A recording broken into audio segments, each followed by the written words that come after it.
Bon, chose promise, chose due. Aujourd'hui, vidéo un peu à part, puisqu'on va, pour fêter un peu le centième épisode et les 1000 abonnés, on va faire un truc qu'on m'a beaucoup demandé, à savoir un petit tour de l'étagère. On va faire une visite guidée.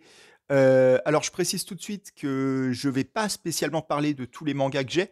Enfin, on va défiler un peu sur les étages, mais je vais pas faire des critiques. Si vous voulez connaître un peu plus le contenu de tel ou tel manga, je vous renvoie aux vidéos parce que justement, c'est un peu ce qui faisait que j'ai beaucoup tardé à faire cette vidéo malgré la demande, c'est qu'en fait, la plupart des mangas qui se trouvent sur les étagères, vous allez voir, on a déjà fait une vidéo dessus.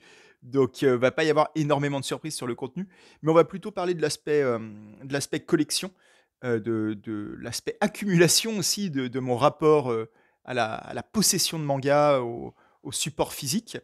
C'est d'ailleurs une des questions qu'on m'avait posées, je reviendrai là-dessus. Je vais profiter un peu de la vidéo pour répondre à deux trois questions que vous m'avez posées en commentaire récemment. Merci d'ailleurs pour le succès de la vidéo sur 20th Century Boys. C'est de très loin la vidéo qui fait le meilleur démarrage depuis longtemps. Il y a deux de mes vidéos en fait qui ont un score un peu à part parce qu'elles ont beaucoup mieux marché que les autres, mais il n'y a pas trop de surprises. Il y en a une sur Dragon Ball qui est genre le manga le plus populaire de l'histoire.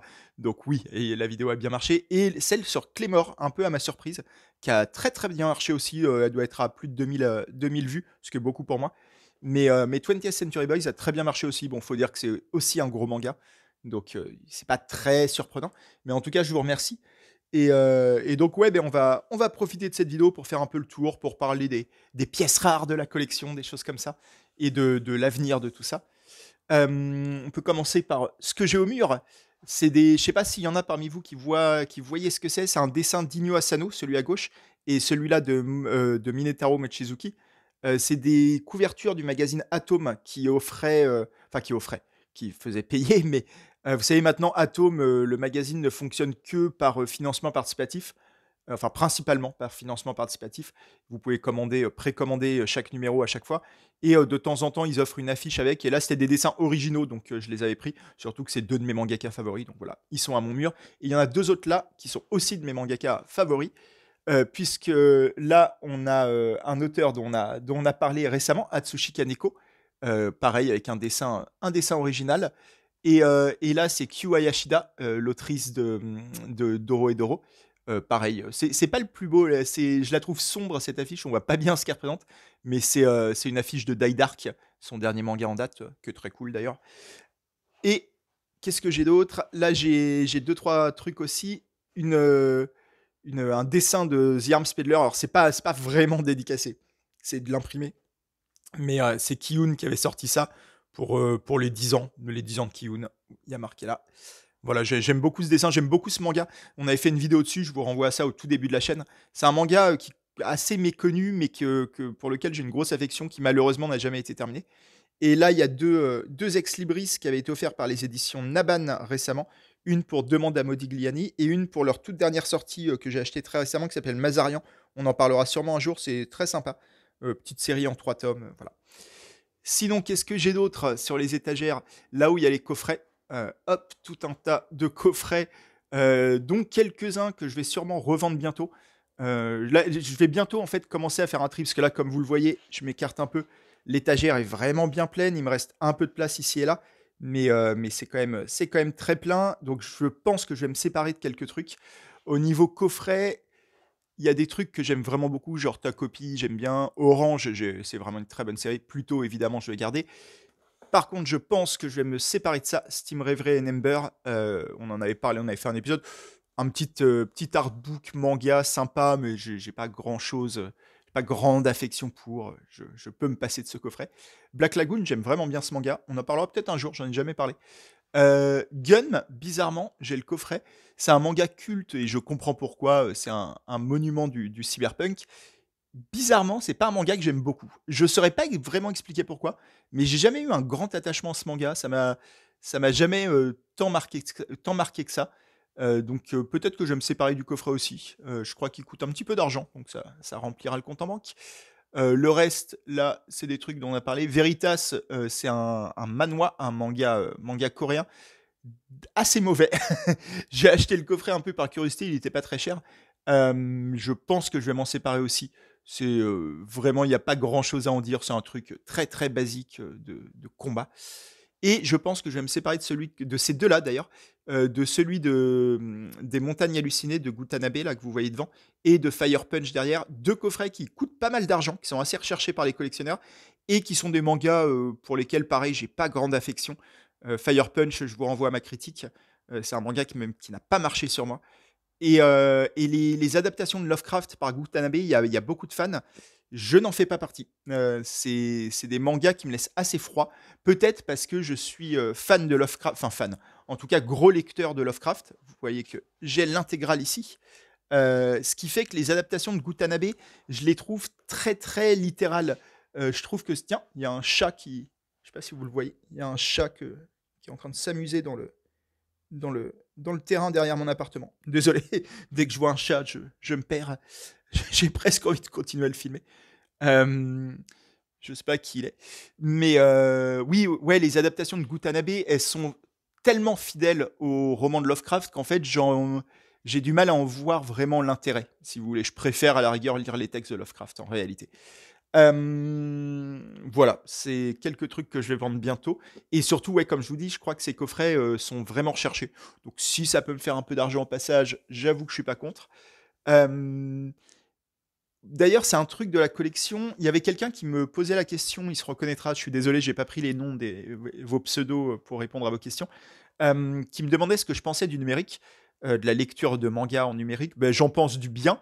Je ne le fais pas parce que en fait, j'ai un vrai attachement à l'objet livre. Vous voyez que j'en ai beaucoup et là, on n'est que dans mon salon. Mais j'ai beaucoup de livres et j'en ai beaucoup plus dans mon bureau. Dans mon bureau, il y a les romans. Là, il y a quasiment pas de romans dans cette pièce. Mais depuis tout petit, en fait, j'ai toujours eu beaucoup de livres et je continue à en acheter beaucoup, à m'en faire offrir beaucoup. Comme vous savez, je suis auteur. Donc, quand vous écrivez, quand vous êtes dans le milieu de l'édition, on a tendance à beaucoup vous offrir des livres, que ce soit les autres auteurs, les éditeurs. Donc, les romans, j'avoue que je les paye rarement désormais. Mais c'est vrai que ouais, j'ai un attachement pour l'objet livre. Et ce qui fait que, en fait, c'est là-dessus que je dépense la majorité de mon argent. Et c'est une dépense qui me fait plaisir, en fait, qui a un peu à voir. C'est un sujet dont on a beaucoup parlé ces derniers temps, notamment avec la vidéo sur Evol et sur le prix des livres. J'ai conscience que l'accumulation d'objets n'est pas forcément un truc super sain, mais je trouve pas que ce soit malsain non plus. En fait, ça dépend comment c'est fait. C'est-à-dire que moi, en fait, avoir des livres, c'est un truc qui me fait plaisir. Euh, Avoir une collection, faire une collection, ça me plaît. J'ai conscience que ça ne fait pas moi une personne de valeur ou quoi qu'est-ce. C'est un plaisir personnel. C'est là-dessus que je dépense mon argent. Je suis quelqu'un qui achète très peu de vêtements. J'ai changé de téléphone portable 4 fois dans ma vie, je crois. J'achète assez peu d'objets high-tech, de choses comme ça. Je n'ai pas de voiture. Je mange très simplement. Plein de choses comme ça. Ce qui fait que ouais, ma grosse dépense, c'est les livres. C'est un plaisir pour moi. Les livres et les mangas, hein, je les mets dans le même lot.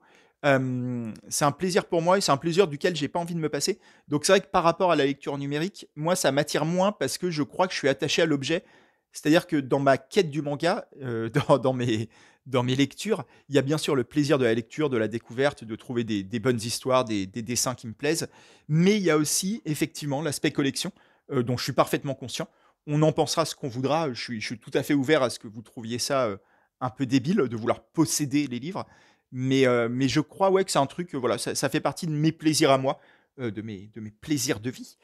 Comme en plus je vis seul, je suis un célibataire endurci, enfin endurci, pas plus endurci que ça, mais je suis célibataire en tout cas.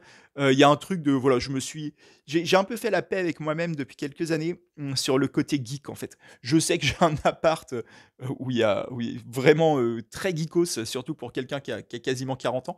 Mais en fait, c'est ça que je suis. C'est ça que je suis. Je suis très en paix avec ça désormais. Donc, peu m'importe d'avoir plein de mangas. J'embête personne. Ça me, ça me, ça me contente. Je suis heureux de cette collection. Donc voilà, j'ai pas envie d'y mettre fin.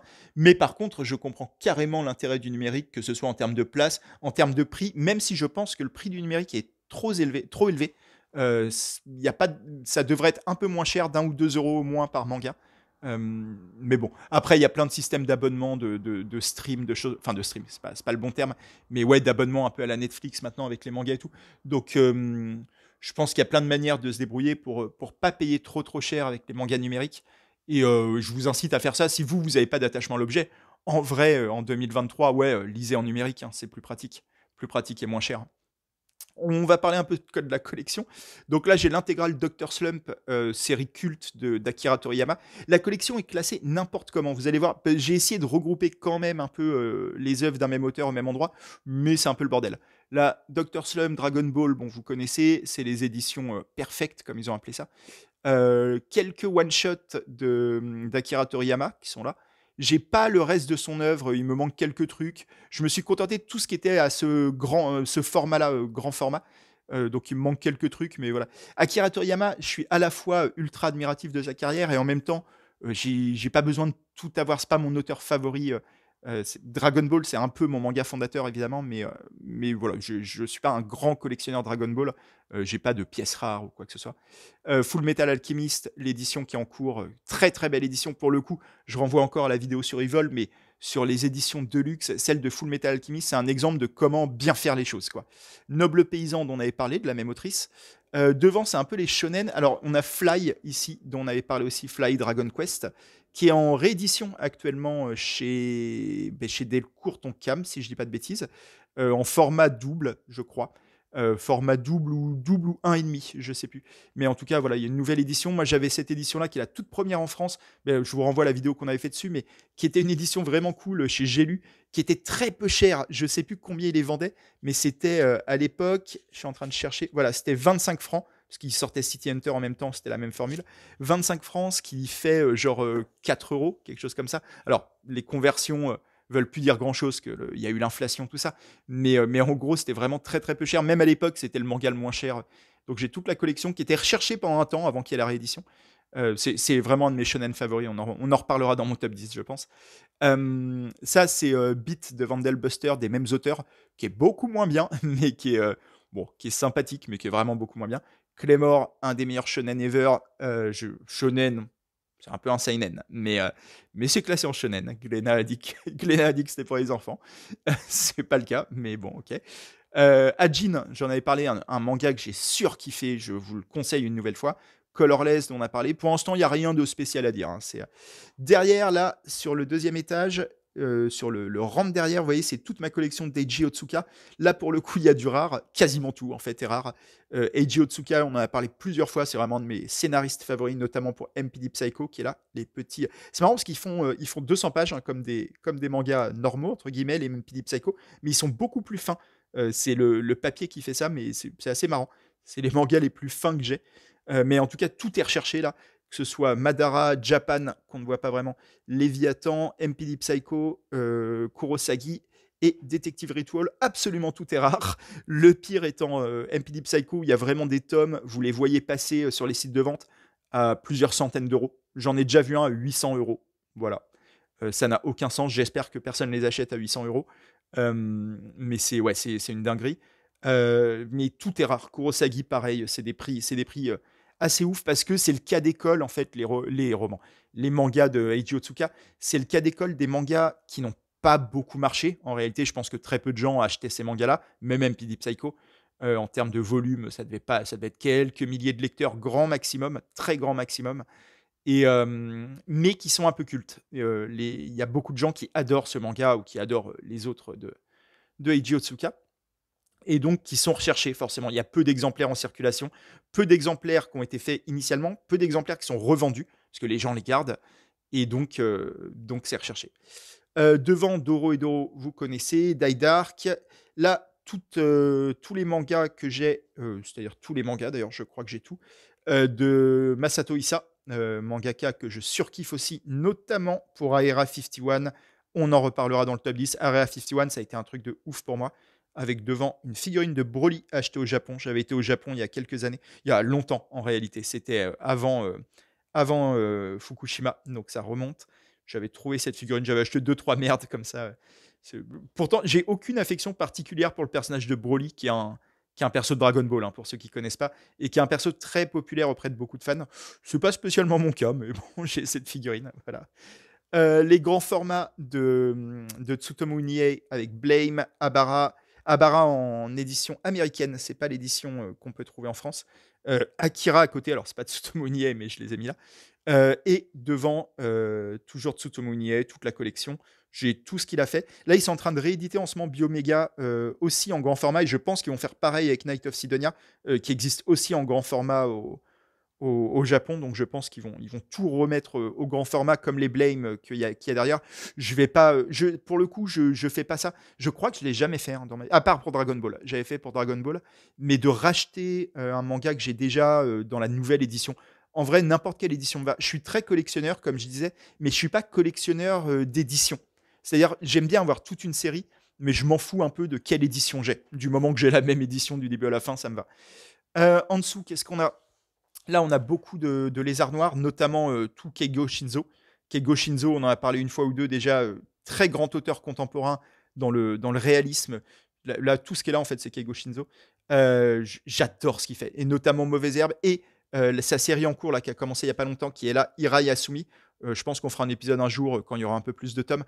Génial, génialissime. C'est un mangaka de la tranche de vie, du quotidien, et qu'il fait avec une finesse. J'adore ce qu'il fait. Je trouve ça ultra touchant. Il m'a mis les larmes aux yeux plusieurs fois. C'est vraiment trop bien. À côté, on a les mangas. On a Tigre des Neiges et Tokyo Tarareba Girl de Akiko Higashimura. Manga que je vais probablement revendre aussi, je pense. Tigre des Neiges et Tokyo Tarareba Girl, deux séries sur lesquelles j'ai fait des épisodes, vous pouvez aller voir, que j'ai bien aimé, l'une comme l'autre, pour des raisons différentes. Mais j'y réfléchissais récemment, je pense que je les relirai jamais, et je les ai bien aimés, mais c'est pas non plus devenu des références pour moi.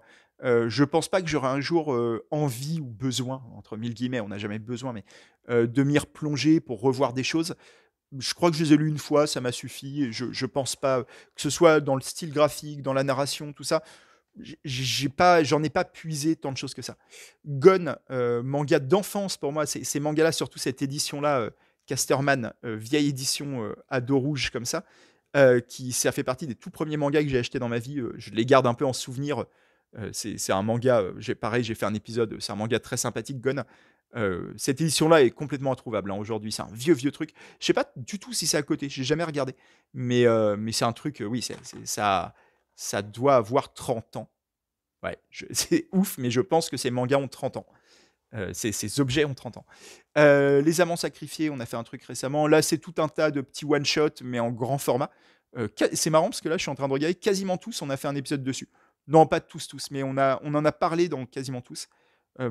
Ultra Heaven, manga très recherché, que j'avais trouvé d'occasion à un prix tout à fait normal. J'avais eu les trois pour, je sais plus, 40 €, un truc comme ça. Et en fait, j'ai vu après que c'était ultra recherché, qu'ils atteignent des prix mais complètement malades sur les sites de vente. Donc j'ai eu du bol. J'ai eu du bol en plus sans m'en rendre compte. C'est-à-dire, je ne savais pas qu'ils étaient cherchés. Je vous renvoie à l'épisode aussi. C'est très très chouette manga, notamment graphiquement. Pas tant dans la narration, mais graphiquement c'est assez ouf. Undercurrent, incroyable one shot. Je vous conseille. J'ai fait un épisode aussi. Demande à Modigliani, ultra bien. Je vous avais montré Lex Libris qui est de la série. Très très beau manga sur l'art, sur la création. Là, il y a des mangas d'horreur, du Heroguro et du Junji Ito. Junji Ito, on en a déjà parlé. Je suis pas si fan de Junji Ito. Je le suis moins qu'au début, en tout cas. Je me suis un peu lassé de lui. Ça, j'ai Bibliomania, un manga que l'un d'entre vous m'a conseillé récemment. Donc voilà, je le remercie. On fera un épisode dessus, je pense. Il y a des choses à en dire. J'ai beaucoup aimé. Enfin, j'ai beaucoup aimé. Oui, j'ai beaucoup aimé. Devant, on a des trucs actuels. Violence Action, qui est une série en cours que j'aime bien. C'est un petit divertissement, mais j'aime bien. Voilà. Common Bread, dont on a parlé, premier tome excellent. Peleliu, dont on a parlé. Ice Pig, série en 5 tomes, dont on a parlé aussi. Mais qui, à mon avis, est vouée à devenir assez rare parce qu'elle n'a pas trop marché, mais qu'elle est cool.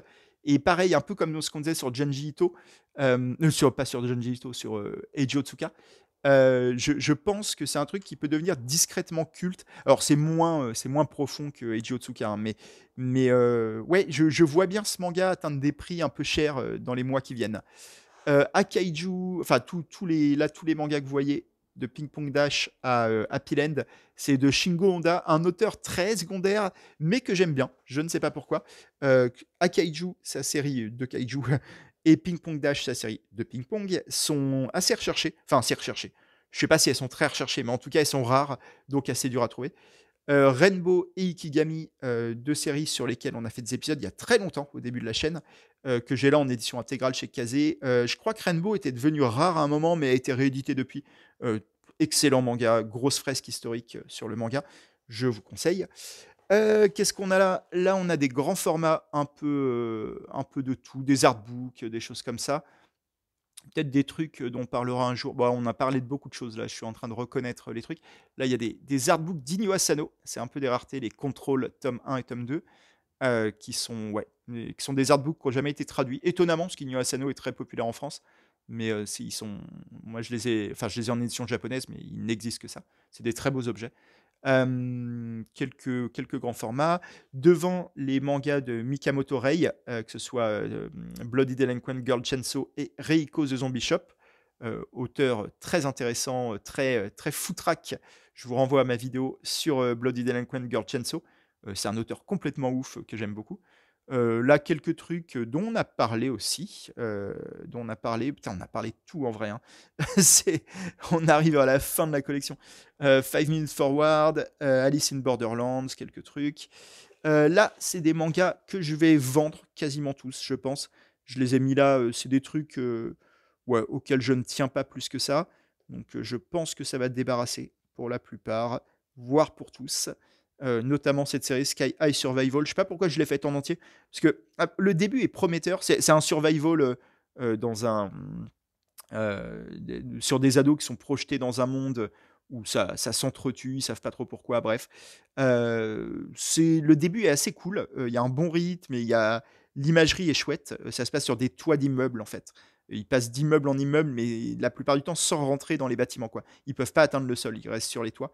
Et donc c'est assez cool, mais en fait ça va nulle part. Très vite, l'histoire s'embourbe complètement et on comprend que on n'aura jamais le fin mot de l'histoire. Et même les personnages sont pas si attachants. Enfin, donc je sais pas pourquoi j'étais allé au bout, mais bon, je pense que ça va disparaître de ma collection dans un certain temps. Bastard, manga assez culte pour plein de gens, que j'ai en entier aussi pour des raisons qui m'échappent, parce que je trouve le manga assez, assez condamnable sous plein d'aspects. C'est un manga qui part fantasy et qui vire au bout d'un moment au hentai, mais vraiment au hentai. Il y a des scènes hardcore niveau cul et assez indéfendables dans ce qui s'y passe. Voilà, je pense que vous comprenez. C'est assez ouf ce manga. Il y a une évolution du manga entre le premier tome et le dernier où on n'a plus du tout l'impression de dire la même chose. Même le dessin a beaucoup évolué. Voilà, c'est un manga. Bizarrement, ça fait partie des premiers mangas qui ont été édités en France en plus. Pareil, il y a 30 ans. Ce qui n'a pas dû aider à donner une image très bonne du manga. Mais bon, là, des mangas divers et variés sur lesquels j'ai pas grand chose à dire, qui sont assez rares. Là, c'est des manhwas en fait de Lim Dal-young, l'auteur de Freezing, on verra ça plus tard, qui sont tous devenus rares. Voilà. Je sais pas s'ils sont très recherchés, mais en tout cas, ils sont durs à trouver. La légende de Mayan, on avait fait un épisode dessus. Devant, pareil, des séries courtes dont on a parlé pour la plupart. Je redis beaucoup cette phrase. Insomniac, je vous conseille ça. Ça, c'est des trucs en cours. Mazarian, on en a parlé tout à l'heure, des éditions Naban. Les deux premiers sont sortis très très récemment, j'ai beaucoup aimé. Badux, truc en cours aussi qui a commencé il n'y a pas longtemps. Suicide Girl, dont on parlera peut-être un jour, dont on a parlé dans la vidéo sur Evil. Qu'est-ce qu'on a d'autre? Là, l'avenir de ma collection, de toute façon, va être protéiforme, parce que comme je dis, je vais faire du. C'était une de vos questions sur l'avenir de la collection. Je vais faire du vide, hein. Là, on a tout Naoki Urasawa sur le premier étage. Et Parasite, qui est là, je ne sais pas pourquoi, parce qu'il restait de la place. Et un pot avec du mercure dedans. Voilà, du métal liquide. Ouais, l'avenir de la collection, comme je dis, va être protéiforme parce que je vais beaucoup vendre de trucs, à mon avis, dans les semaines, mois qui viennent. Je vais y aller tranquillement. Je ne vais pas me casser le dos à ramener ça à Paris à chaque fois. Mais ouais, je vais vendre un peu. Et l'avenir de la chaîne, c'est forcément lié à la collection. Je ne sais pas trop de quoi il est fait parce que j'ai conscience, en fait, que le format est un peu répétitif, hein. Il faudrait peut-être que je varie un peu les vidéos. Et en même temps, C'est lié à un truc que j'avais déjà dit, notamment pour la vidéo des 500 abonnés, c'était à mi-chemin. Là, c'est tous les Minetaro Mochizuki, Dragonette, tout ça et d'autres trucs que je vous laisse regarder. Je commande plus forcément, là, je vous laisse regarder ce que j'ai. Hem, Meiwei, manga qui est devenu très rare aussi. C'est le Minetaro Mochizuki qui est très dur à trouver, qui a jamais été réédité. Tous les autres sont faciles à trouver, Dragonette, cette édition-là est devenue rare, mais elle a été rééditée, sous d'autres formes, donc vous pouvez la trouver facilement. Ouais, je disais l'avenir de la chaîne. En fait, c'est ce que je racontais dans une vidéo. J'ai pas vraiment envie, moi, de devenir, youtubeur professionnel ou que sais-je. J'ai pas plus envie que ça de développer la chaîne. C'est-à-dire, j'ai conscience qu'il faudrait pour la variété, pour me renouveler un peu, peut-être un peu varier les formats. J'ai deux trois idées quand même, que j'explorerai peut-être. Je préfère pas en parler parce que je suis pas sûr de le faire. Mais des idées très différentes, pas forcément liées au manga d'ailleurs, même si ça restera le centre de la chaîne. Hem, je sais pas si je le ferai, j'ai pas une envie folle parce que, c'est un peu lié à tout ce que je vous disais dans la dernière vidéo sur 20th Century Boys. La chaîne, c'est aussi pour moi un moyen de me détendre en fait, de faire quelque chose, contrairement aux autres aspects de ma vie, qui soit sans enjeu de productivité. C'est-à-dire sans enjeu de devoir marcher, de devoir avoir des résultats, avec cette pression ouais, comment dire? De rapport, investissement-rendement, si je puis dire. C'est-à-dire, même dans les activités, même dans mon écriture, par exemple, dans les livres que j'écris, que je sors, il y a quand même ce truc-là, même si je le fais, avant tout par envie, par passion artistique. Heu, Forcément, quand vous êtes publié par des éditeurs professionnels et tout, vous faites attention au nombre de ventes, au nombre de critiques qui reviennent. Est-ce que ça en parle sur internet? Est-ce que les gens sont réceptifs? C'est très dur de faire abstraction. Et sur la chaîne YouTube, j'arrive à faire abstraction de ça. En vrai, ça me fait plaisir que vous soyez 1000 abonnés, ça me fait plaisir que vous soyez là à laisser des commentaires et j'aime beaucoup échanger avec vous. Mais s'il y avait beaucoup moins d'abonnés, si j'étais tout seul avec mes vidéos, je crois, très sincèrement, je crois que ça me poserait pas tant de problèmes que ça. C'est un aspect de ma vie, la chaîne YouTube, que j'ai réussi à maintenir hors de ces considérations-là. Et j'ai envie que ça continue comme ça. Et donc, ça va de pair avec l'idée de ne pas spécialement chercher à la développer, en tout cas pas au-delà de ce que j'ai envie de faire. Et c'est lié aussi à ce que j'ai déjà pu dire, à savoir que j'ai pas envie de consacrer plus de temps que je ne le veux à la chaîne. C'est notamment pour ça qu'il n'y a pas de montage, pour ça que je ne cherche pas à faire des effets particuliers sur mes vidéos ou quoi, parce que j'aime bien le côté instantané. Ça correspond à ce que j'ai envie d'investir en termes de temps, d'énergie, de personnel dans cette chaîne. Donc, je ne promets pas de grands changements à l'avenir. Il y en aura peut-être, des grands changements, il y en aura probablement pas, mais il y aura peut-être des changements de contenu de temps en temps. Je ferai peut-être plus de vidéos sur autre chose que des mangas. J'en ai déjà fait quelques-unes, mais il y en aura peut-être un peu plus, notamment dû au fait que, comme vous le voyez, comme je le dis depuis le début de la vidéo, la plupart des mangas que j'ai, on en a déjà parlé. Alors, il en reste quand même quelques-uns, hein, mais en fait, on arrive quand même un peu au bout de ma collection. Alors, ma collection grossit en permanence, mais quand même, ça va être de plus en plus dur d'avoir une vidéo par semaine. J'ai encore un peu de stock, mais ce sera pas pour toute la vie. Donc, il faudra peut-être que oui, que je compense avec autre chose. Et puis, en vrai, ouais, j'ai bien envie de vous parler de livres, d'autres collections. Il y aura, je pense que ce sera toujours sous un axe un peu de collection. Mais de vous parler de d'autres trucs. Je ferais bien une vidéo, par exemple, sur les romans Chair de poule, sur des choses comme ça, qui sont d'autres collections de livres que j'ai. Je vous dis, je ne collectionne que des livres, hein, de toute façon, globalement. Mais ça pourrait être intéressant, en tout cas pour moi. Je ne sais pas si ça le sera pour vous. N'hésitez pas à me dire ouais, si c'est des choses qui peuvent vous intéresser. Pareil, l'idée, ce ne sera pas de lire un livre pour vous. Ce sera de parler de la collection, de parler de l'histoire de Chair de poule, parler de l'auteur, parler des différentes éditions qui existent en France, des choses comme ça, de mes souvenirs d'enfance, il y a ça. Je retourne à la collection. Là, on a tout Atsushi Kaneko derrière. Je crois que rien n'est rare à part Wet Moon pour Atsushi Kaneko. Wet Moon, un manga en 3 tomes très très bon, très David Lynch, qui bizarrement est le seul de tout ce qu'il a fait, qui est vraiment dur à trouver. Le reste est facile, a été réédité. Même Soil, je croyais que c'était en train de devenir rare. Pour l'instant, ça ne l'est pas encore. Ça le sera peut-être un jour, faites gaffe. Parce que c'était édité par Curie, qui étaient les éditions manga, enfin qui sont les éditions manga de comment de mince, comment s'appelle cette entreprise? Ankama, voilà, de Ankama. Et je crois qu'ils rééditent pas trop, eux. Donc à mon avis, quand il y aura plus de Soil, il y en aura plus. Bambi, c'était très rare pendant un temps, mais ça a été réédité récemment dans ce format-là.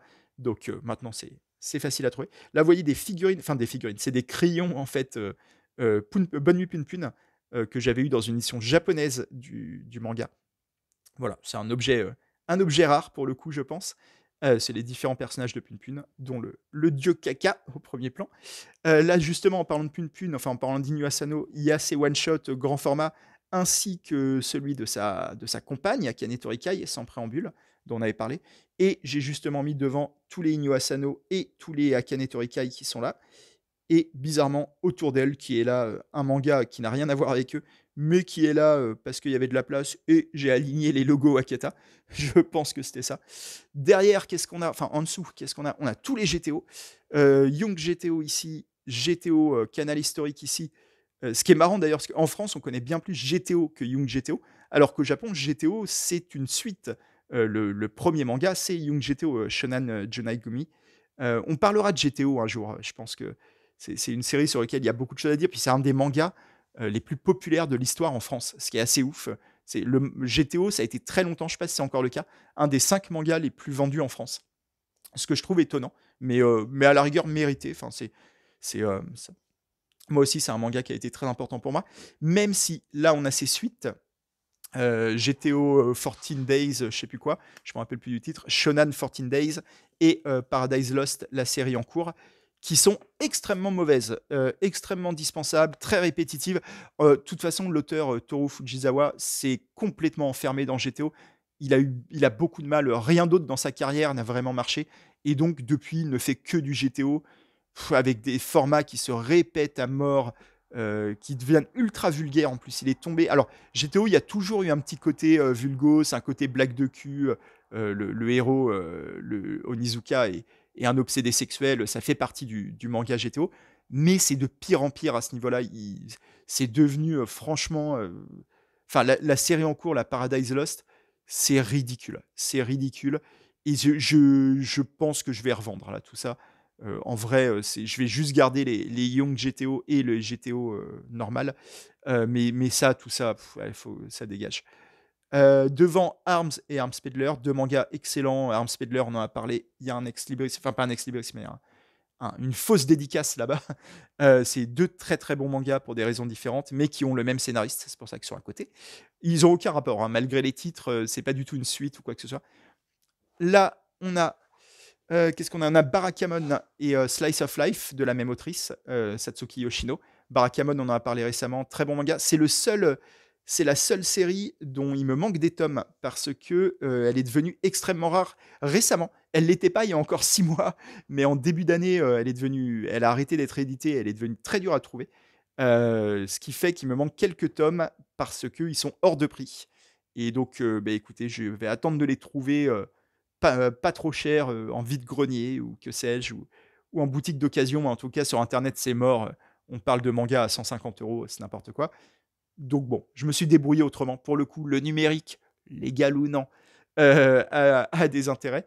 Surtout que c'est un manga qui est plus édité, donc je vais pas me sentir coupable. Slice of Life, petite trilogie dans le genre Slice of Life, logiquement, de la même autrice, qui est très chouette et qui parle vraiment de trucs assez similaires à Barakamon. C'est un peu une explication de texte de Barakamon, c'est assez marrant. On en parlera peut-être un jour, je ne sais pas sûr, mais c'est un très bon complément à Barakamon. Medaka Box et Bakemonogatari du même scénariste Nishio Isin. Medaka Box, un de mes mangas favoris, extrêmement rare pour le coup, très dur à trouver, et pareil, complètement culte, donc ce qui explique aussi qu'il soit dur à trouver.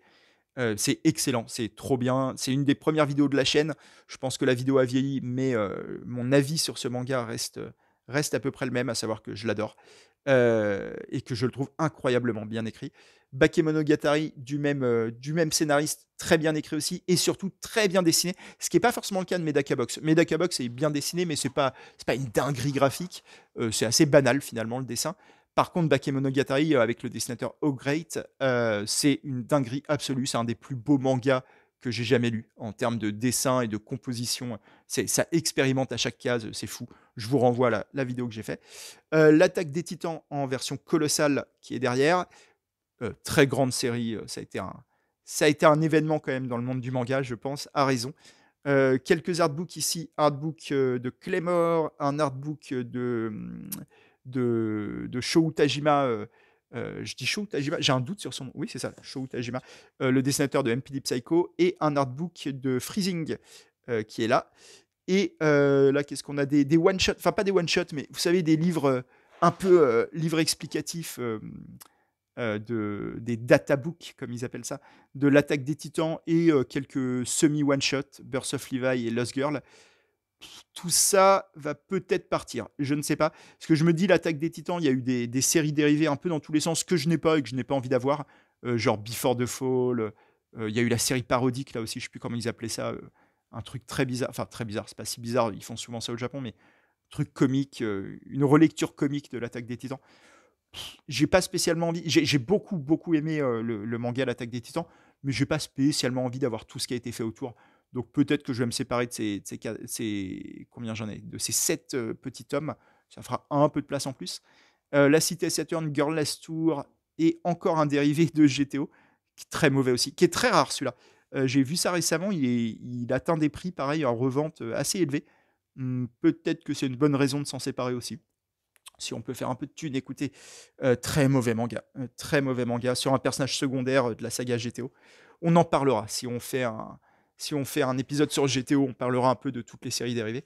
Freezing, série dont j'avais parlé dans la vidéo sur Claymore, parce que c'est quasiment un rip-off de Claymore en fait en version futuriste, avec en plus une très grosse, un très gros degré, alors pas hentai mais ecchi, c'est-à-dire beaucoup de filles très peu habillées et très bustées.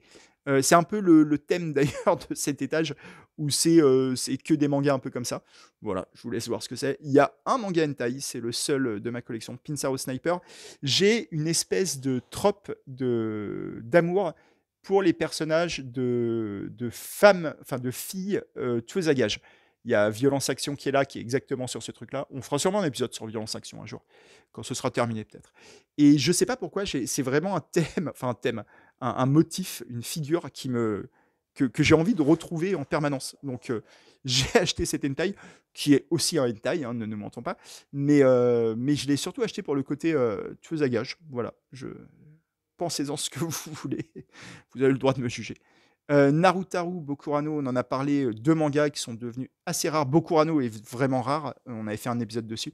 Narutaru, je crois que vous pouvez encore le trouver sans trop de problèmes. C'est l'intérêt. C'est une des grandes qualités des éditions Glénat. Ils éditent vraiment à gros volume, en fait. Ce qui fait qu'il y a quand même peu de mangas Glénat qui soient vraiment, vraiment rares.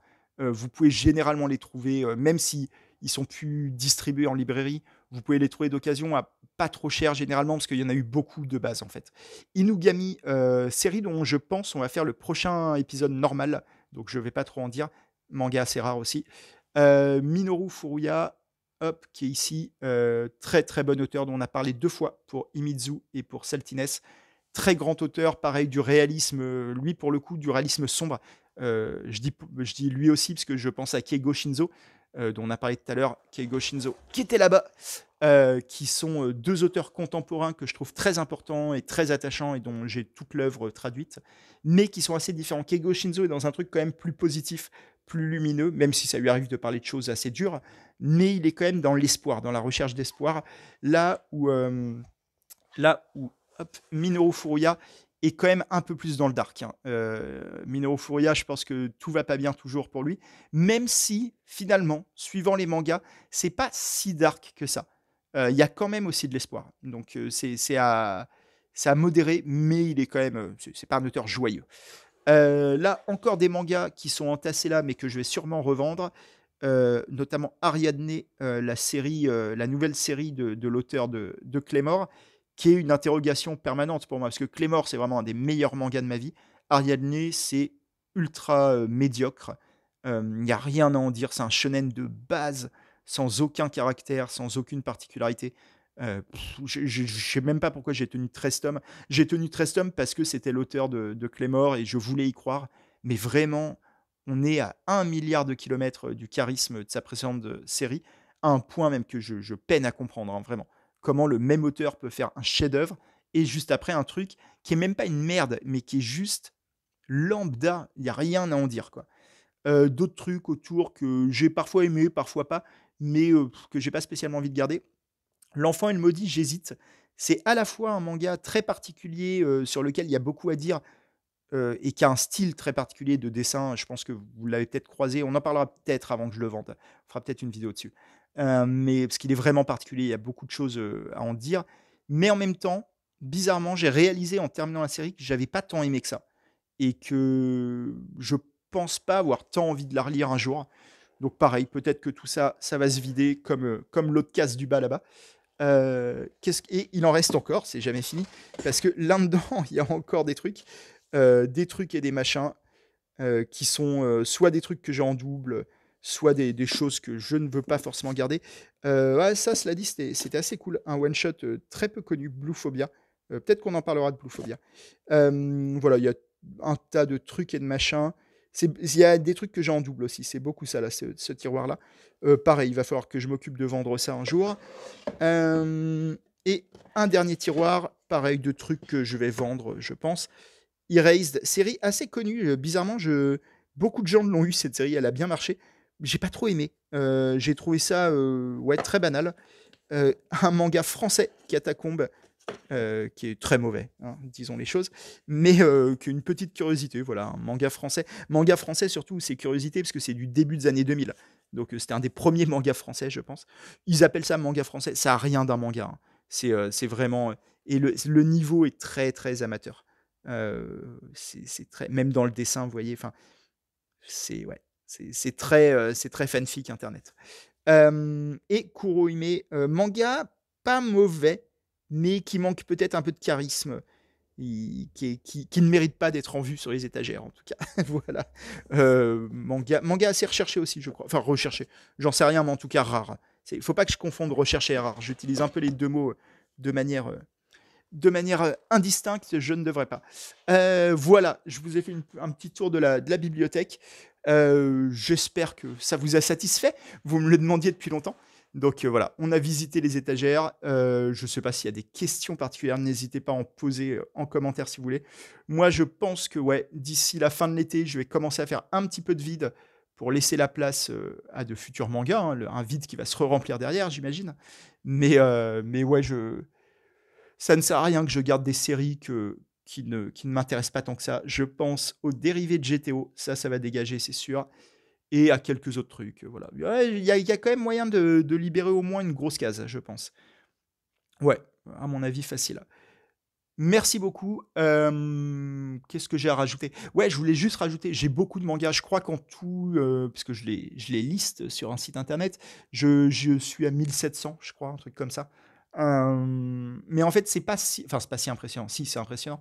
Mais je veux dire, faut que vous preniez en compte qu'en fait, cette collection, je l'ai commencée il y a 20 ans. Donc, j'achète pas tant de mangas que ça. En vrai, sincèrement, je crois que je dois acheter 4-5 mangas par mois. Ouais, ça doit être ça. 4-5 mangas. Et le reste, en fait, c'est juste que je les ai depuis longtemps et que ça se fait sur la durée. 4-5 par mois, ça en fait quand même, allez, disons 4 par mois. Tac, tac, tac, ça fait une cinquantaine par an. Donc en fait, ça monte quand même relativement vite. De temps en temps, c'est vrai que je peux acheter un lot, une vieille série que je trouve d'occasion, quoi. Mais c'est pas un tel budget. En fait, de manière mensuelle, je pense que je dois dépenser ouais, une cinquantaine d'euros par mois. Ce qui est raisonnable en réalité. Surtout, comme je vous dis, en fait, j'achète assez peu de choses, hein. Je suis beaucoup dans l'accumulation, mais l'accumulation de long terme en réalité. Donc, c'est pas un budget si énorme cette collection. C'est juste que c'est un budget régulier depuis longtemps, si vous voyez la nuance. Merci à tous. N'hésitez pas à poser des questions si vous en aviez. C'était une vidéo vraiment à la zob, hein. J'ai tout improvisé. J'ai peut-être pas répondu à ce que vous vouliez exactement. Faut pas hésiter. Si vous avez besoin de précision, enfin besoin, envie. Merci à tous. On se retrouve encore cette semaine pour une autre vidéo bonus. Je vais faire mon top 10. Bon, j'ai déjà un peu spoilé quelques-uns des éléments du top 10. Mais moi-même, je ne connais pas encore l'ordre. Je vais réfléchir sérieusement à ça. Il y a quelques évidences, on ne va pas se mentir. Il y en a, ils seront pas derniers. Mais je ne sais pas exactement qui sera où. Voilà, vous connaissez un peu les concurrents, vous les voyez passer. Je pense que je vais exclure du top 10 Dragon Ball et Akira, qui sont un peu durs à juger, parce que c'est des mangas trop importants dans l'histoire du manga pour être. Enfin, je trouve que c'est dur à juger, en fait, Akira et Dragon Ball. Puis, en fait, si on les met dans le top 10, ils sont dans le top 10 de tout le monde, quoi. Donc, c'est pas très drôle. Mais on verra. Bon, écoutez, on se retrouve en fin de semaine pour ça. J'espère que la vidéo, malgré son côté impro, vous aura plu. Et puis, ouais, dites-moi aussi, pour ceux que là, je pense qu'il y a plus personne, on est à 45 minutes, je dois parler tout seul, mais c'est pas grave. Dites-moi si ça vous intéresse l'idée que je fasse des trucs, sur d'autres objets de tout ce que j'ai pu accumuler dans mes 40 ans de vie, notamment ce que vous pouvez voir en ce moment. Voilà, je pense que je vais faire une vidéo sur ça. Je pense qu'il y a pas grand monde qui voit ce que c'est, mais on va peut-être parler de ça, un de ces 4. Heu, le déménagement m'a remis en tête, certains trucs de cette collection-là. Voilà, mais en tout cas, ouais, ce que vous pensez de faire des vidéos, de temps en temps, plus de vidéos sur, des choses pas liées au manga. Battle Chaser, une des vidéos pas liées au manga que j'ai déjà faites. Mais ouais, sur Chair de poule, ça me dirait bien. On verra si je le ferai ou pas. Je vous dis à bientôt, merci beaucoup et n'hésitez pas si vous avez des questions, des trucs, des machins. C'est une vidéo plus détente que d'habitude, hein. Il y a pas de grands propos qui ont été développés durant ces 3 quarts d'heure. Ciao, à bientôt.